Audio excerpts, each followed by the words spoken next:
I am the Tofu Golem. Please enjoy the video. In this video, I will explain how to make delicious pesto sauce without pine nuts. You might think pine nuts are crucial, but they are not. We will explore how to create a vibrant, flavorful pesto using readily available and often more affordable alternatives. This method is surprisingly quick, allowing you to whip up a fresh batch in about 10 to 15 minutes, perfect for any meal. When making pesto without pine nuts, you have several fantastic options. Walnuts are a top choice, lending a rich, earthy, and creamy texture to your sauce.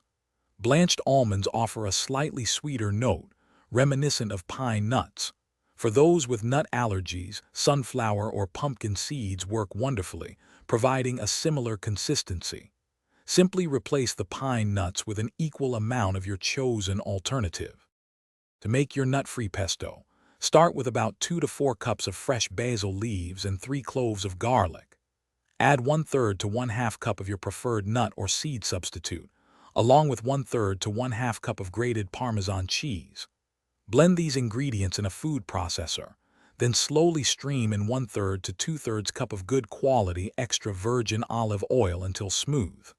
Finish with a pinch of salt, pepper, and a squeeze of fresh lemon juice.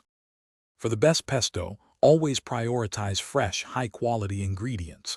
When blending, aim for an almost smooth consistency, but avoid overprocessing, which can make it pasty.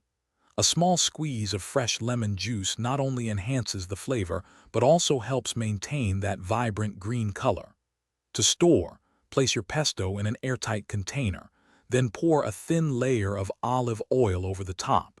It will keep fresh in the refrigerator for up to 5 days, or you can freeze it for several months. Thanks for watching. Consider subscribing if we helped you today.